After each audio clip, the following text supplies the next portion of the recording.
The David Pakman Show at davidpakman.com.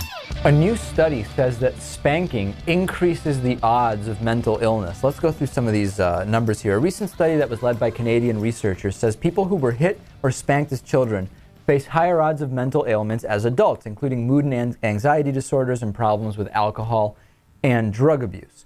People who were spanked or hit as kids were between 2 and 7% more likely to encounter mental issues later, said the research in the Journal of Pediatrics based on a retrospective survey of more than 600 U.S. adults. While 32 nations around the world have banned corporal punishment of kids, the U.S. and Canada have not.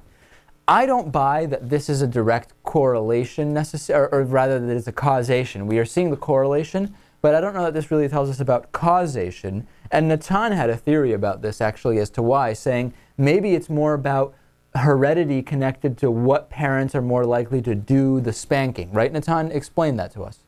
Yeah. We can't hear him at all. Let's see if we can get his mic on. Yeah, it'd be good if you could hear me.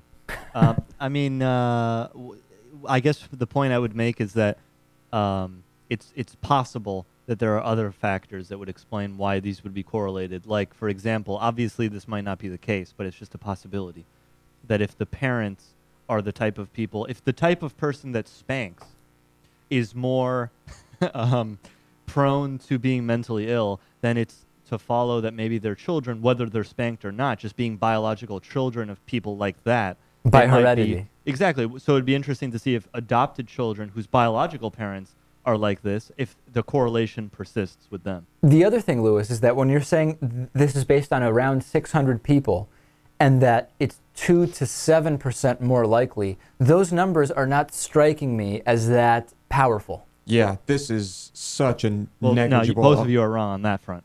I mean, when you talk about, statistical significance, that's a huge number when you're talking about the entire population.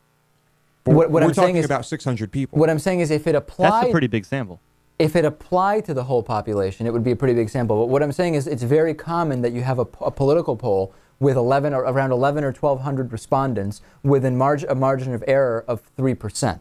Okay. Yeah, well, I mean, if the study was done well, then it's going to be a small margin of error, obviously. We just don't have that information. I think the sample is really small, and I'm going to agree with Dave on this one. I don't like that percentage. It's just not concrete enough. All right. Let me know what you think about this. I don't know. You tell me.